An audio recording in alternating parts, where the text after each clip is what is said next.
This is Aldous Huxley, a man haunted by a vision of hell on earth. A searing social critic, Mr. Huxley, 27 years ago, wrote Brave New World, a novel that predicted that someday the entire world would live under a frightful dictatorship. Today, Mr. Huxley says that his fictional world of horror is probably just around the corner for all of us. We'll find out why in a moment. The Mike Wallace interview, presented by the American Broadcasting Company in association with the Fund for the Republic, brings you a special television series discussing the problems of survival and freedom in America. Good evening, I'm Mike Wallace. Tonight's guest, Aldous Huxley, is a man of letters, as disturbing as he is distinguished. Born in England, now a resident of California, Mr. Huxley has written some of the most electric novels and social criticism of this century. He's just finished a series of essays called Enemies of Freedom, in which he outlines and defines some of the threats to our freedom in the United States. And Mr. Huxley, right off the bat, let me ask you this. As you see it, who and what are the enemies of freedom here in the United States? Well, I don't think you can say who in the United States. I don't think there are any sinister persons deliberately trying to rob people of their freedom. But I do think, first of all, that there are a number of impersonal forces which are pushing in the direction of less and less freedom. And I also think that there are a number of technological devices which anybody who wishes to use can use to accelerate this process of going away from freedom, of imposing control. Well, what are these forces and these devices, Mr. Huxley? I should say that there are two main impersonal forces. The first of them is not exceedingly important in the United States at the present time, though very important in other countries. This is the force which in general terms can be called overpopulation, the mounting pressure of population pressing upon existing resources. This, of course, is an extraordinary thing. Something is happening which has never happened in the world's history before. I mean, let's just take a simple fact that between the time of the birth of Christ and the landing of the Mayflower, the population of the Earth doubled. It rose from 250 million to probably 500 million. Today, the population of the Earth is rising at such a rate that it will double in half a century. Well, why should overpopulation work to diminish our freedoms?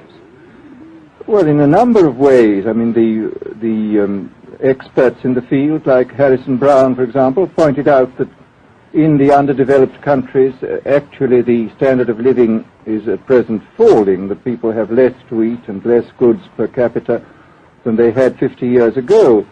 And as the position of these countries, the economic position, becomes more and more precarious, obviously the central government has to take over more and more responsibility for keeping the ship of state on an even keel. And then, of course, you're likely to get social unrest under such conditions, with again an intervention of the central government. So that I think one sees here a pattern which seems to be pushing very strongly towards a totalitarian regime. And unfortunately, as in all these underdeveloped countries, the only highly organized political party is the Communist Party, it looks rather as though they will be the heirs to this unfortunate process, that they will step into the position of power. Well, then, ironically enough, one of the greatest forces against communism in the world, the Catholic Church, according to your thesis, would seem to be pushing us directly into the hands of the communists because they are against birth control. Well, I think this strange paradox probably is true. There is it's an extraordinary situation, actually. I mean, one has to look at it, of course, from a biological point of view. The whole essence of biological life on Earth is a question of balance, and what we have done is to practice death control in a most intensive manner without balancing this with birth control at the other end. Consequently, the birth rates remain as high as they were, and death rates have fallen substantially. All right, then. So much for the time being, anyway, for overpopulation.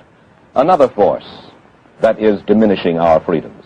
Well, another force which I think is very strongly operative in this country is the force of what may be called over-organization.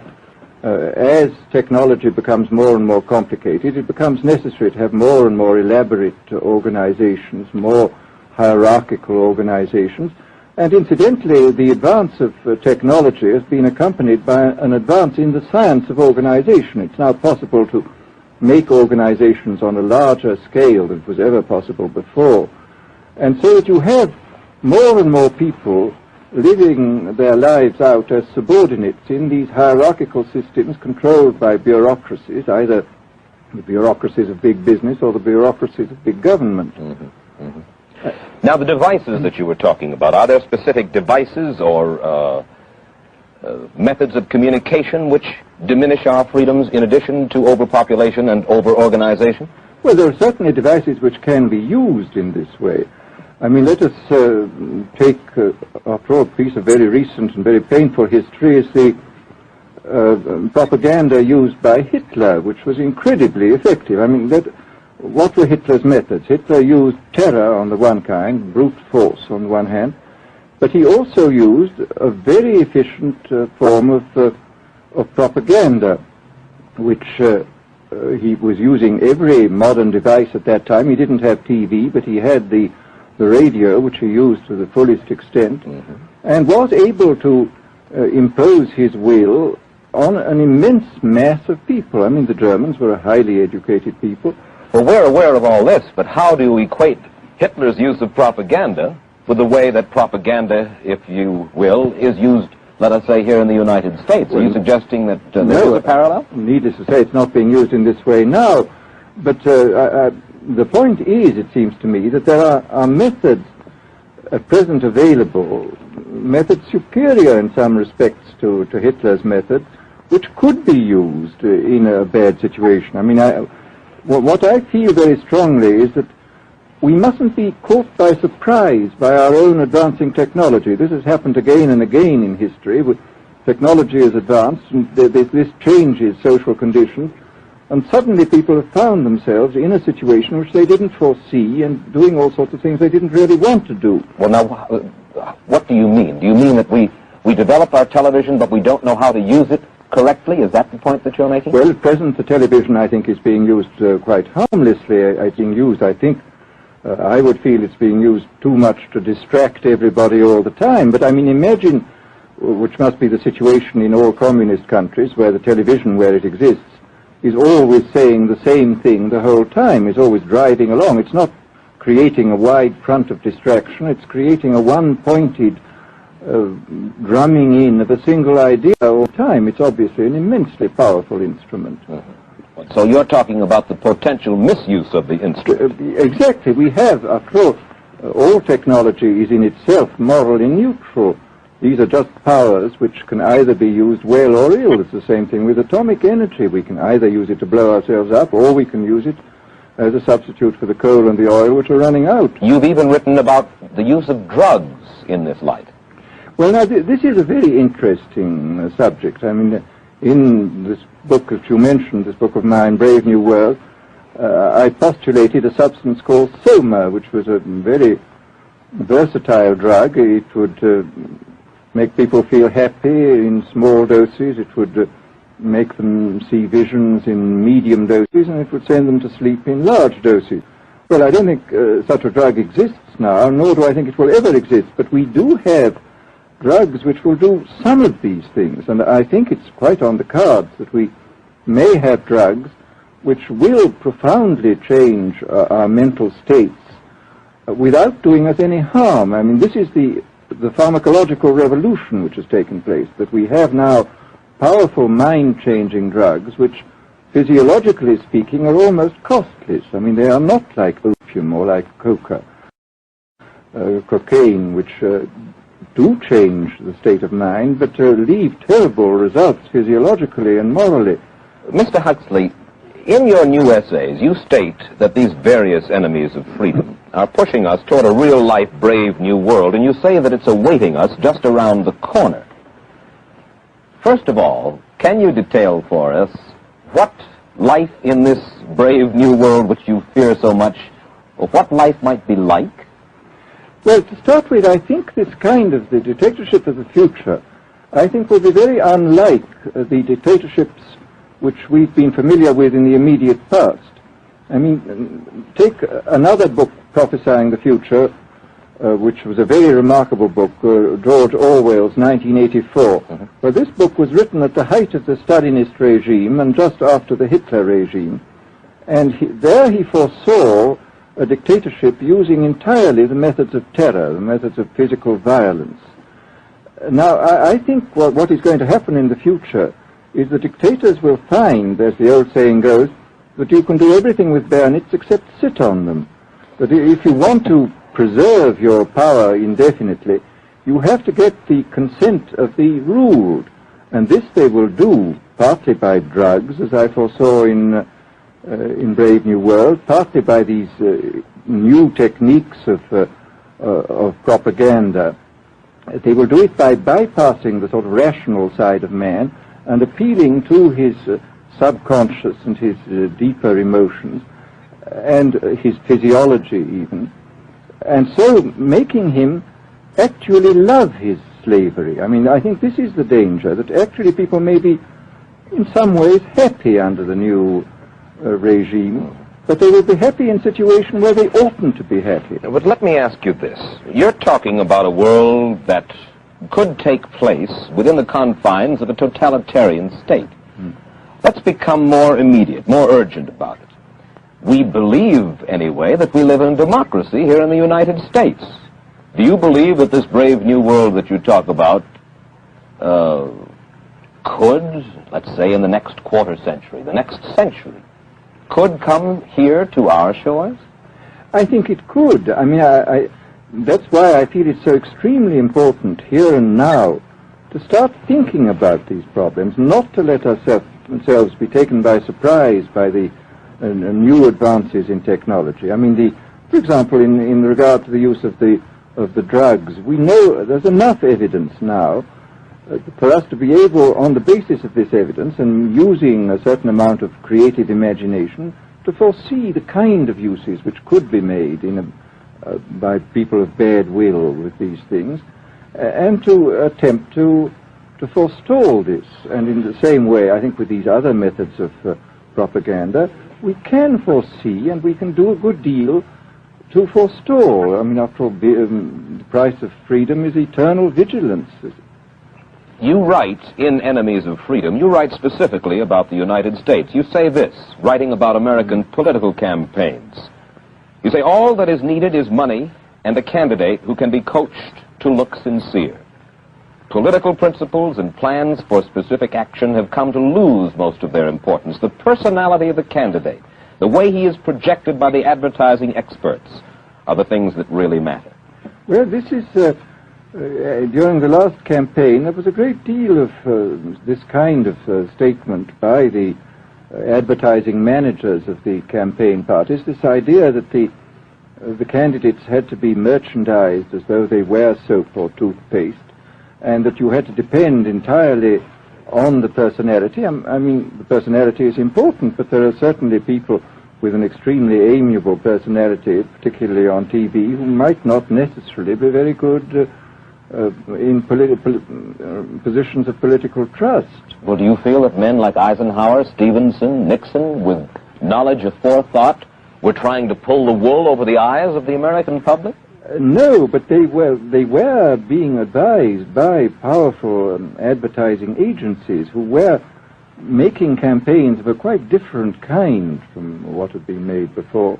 And I think we shall see probably all kinds of new devices coming into the picture. I mean, for example, this thing which got a good deal of publicity last autumn, subliminal projection.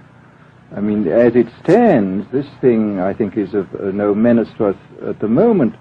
But I was talking the other day to one of the people who has done most experimental work in the psychological laboratory with this, was saying precisely this, that it is not at the moment a danger, but once you've established a principle that something works, you can be absolutely sure that the technology of it is going to improve steadily.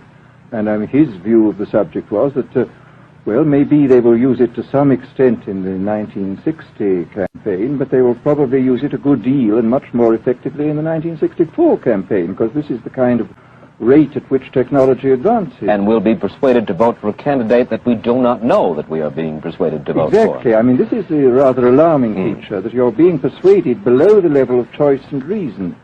In regard to advertising, which you mentioned just a little ago, in your writing, particularly in Enemies of Freedom, you attack Madison Avenue, which controls most of our television and radio advertising, newspaper advertising, and so forth. Why do you consistently attack the advertising agency? Well, no, I think that advertisement plays a very necessary role, but the danger, it seems to me, in a democracy is this. What does a democracy depend on? A democracy depends on the individual voter making an intelligent and rational choice for what he regards as his enlightened self-interest in any given circumstance. But what these people are doing, what both for their particular purposes, for selling goods, and the dictatorial propagandists are doing, is to try to bypass the rational side of man and to appeal directly to these unconscious forces below the surface, so that you are, in a way, making nonsense of the whole democratic procedure, which is based on conscious choice on rational grounds. Of course, well, maybe you have just answered this next question, because in your essay you write about television commercials, not just political commercials, but television commercials as such, and how, as you put it, today's children walk around singing beer commercials and toothpaste commercials, and then you link this phenomenon in some way with the dangers of a dictatorship. Now, could you spell out the connection, or how do you feel that you have done so sufficiently? Well, here, this whole question of children, I think, is a terribly important one, because the children are quite clearly much more suggestible than the average grown-up. And again, suppose that for one reason or another all the propaganda was in the hands of one or very few agencies, you would have an extraordinarily powerful force playing on these children, who after all are going to grow up and be adults quite soon. I do think that this is not an immediate threat, but it remains a possible threat. And you said something to the effect in your essay that the children of Europe used to be called cannon fodder, and here in the United States they are television and radio fodder. Well, after all, you can read in the trade journals the most lyrical accounts of how necessary it is to get hold of the children, because then they will be loyal brand buyers later on. Mm-hmm. But, again, you just translate this into political terms. The dictator says they will be loyal ideology buyers when they're grown up. We hear so much about brainwashing as used by the communists. Do you see any brainwashing other than that which we've just been talking about that is used here in the United States? Other forms of brainwashing? Not in the form that has been used in China and in Russia, because this is essentially the application of propaganda methods, the most violent kind, to individuals. It's not a shotgun method like the advertising method. It's a way of getting hold of the person and playing both on his physiology and his psychology till he really breaks down, and then you can implant a new idea in his head. The descriptions of the methods are really blood-curdling when you read them, and not only the methods applied to political prisoners, but the methods applied, for example, to the training of the young communist administrators and missionaries. They receive an incredibly tough kind of training, which causes about 25% of them to break down or commit suicide, but produces 75% of completely one-pointed fanatics. The question, of course, that keeps coming back to my mind is this. Obviously, politics in themselves are not evil. Television is not in itself evil. Atomic energy is not evil. And yet you seem to fear that it will be used in an evil way. Why is it that the right people will not, in your estimation, use them? Why is it that the wrong people will use these various devices and for the wrong motives? Well, I think one of the reasons is that these are all instruments for obtaining power, and obviously the passion for power is one of the most moving passions that exist in man, and after all, all democracies are based on the proposition that power is very dangerous and that it's extremely important not to let any one man or any one small group have too much power for too long a time. After all, what are the British and American constitutions except devices for limiting power? And all these new devices are extremely efficient instruments for the imposition of power by small groups over larger masses. Well, you ask this question yourself in Enemies of Freedom. I'll put your own question back to you. You ask this: in an age of accelerating overpopulation, of accelerating overorganization, and ever more efficient means of mass communication, how can we preserve the integrity and reassert the value of the human individual? You put the question. Now here's your chance to answer it, Mr. Huxley. Well, this is obviously, first of all, it's a question of education. I think it's terribly important to insist on individual values. I mean, there is a tendency, as you probably read a book by White, The Organization Man, a very interesting, valuable book, I think, where he speaks about the new type of group morality, group ethic, which speaks about the group as though the group was somehow more important than the individual. But this seems, as far as I'm concerned, to be in contradiction with what we know about the genetical makeup of human beings, that every human being is unique. And it is, of course, on this genetical basis that the whole idea of the value of freedom is based. And I think it's extremely important for us to stress this in all our educational life. And I would say it's also very important to teach people to be on their guard against the sort of verbal booby traps into which they're always being led, to analyze the kind of things that are said to them.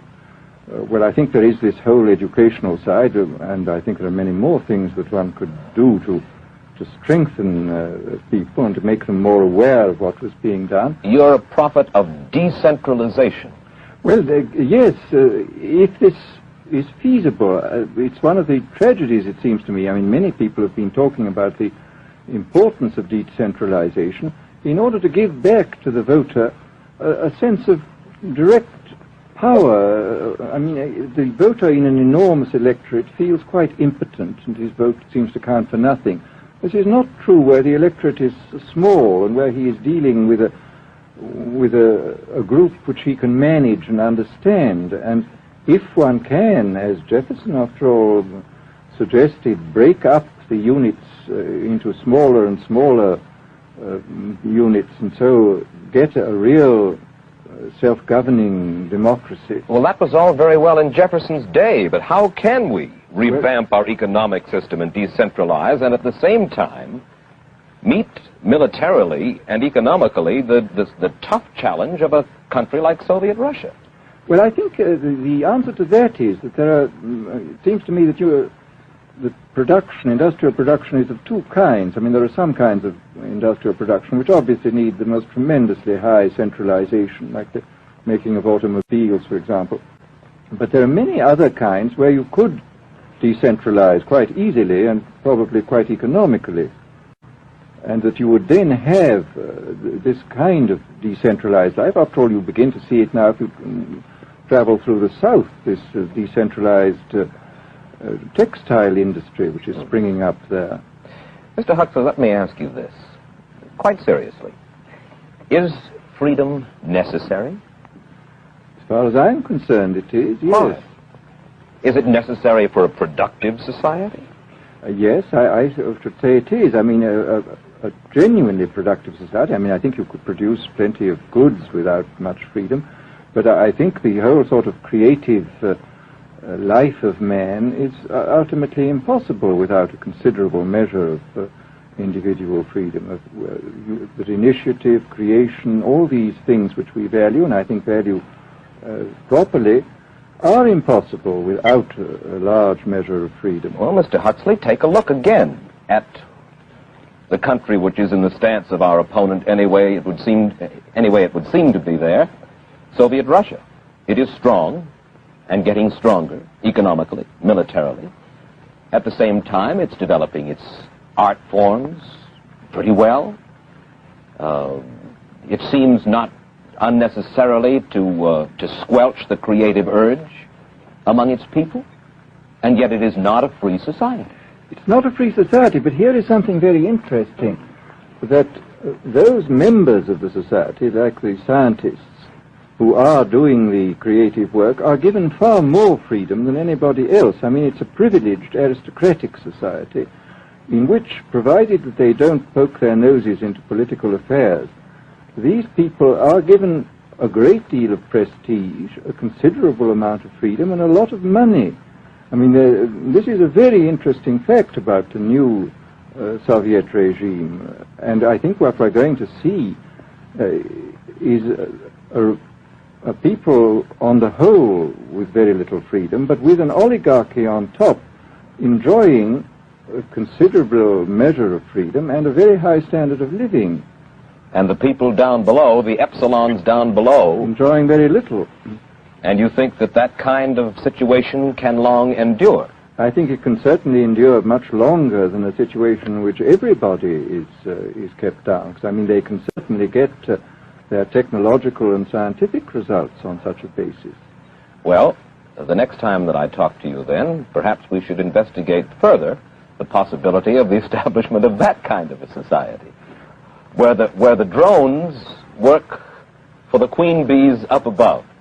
Well, but yes, but I must say I still believe in democracy. If we can make the best of the creative activities of the people on top, plus those of the people on the bottom, so much the better. Mr. Huxley, I surely thank you for spending this half hour with us, and I wish you Godspeed, sir. Thank you. Aldous Huxley finds himself these days in a peculiar and disturbing position. A quarter of a century after prophesying an authoritarian state in which people were reduced to ciphers, he can point at Soviet Russia and say, "I told you so." The crucial question, as he sees it now, is whether the so-called free world is shortly going to give Mr. Huxley the further dubious satisfaction of saying the same thing about us. Stay tuned for a preview of next week's interview. Till then, Mike Wallace, good night.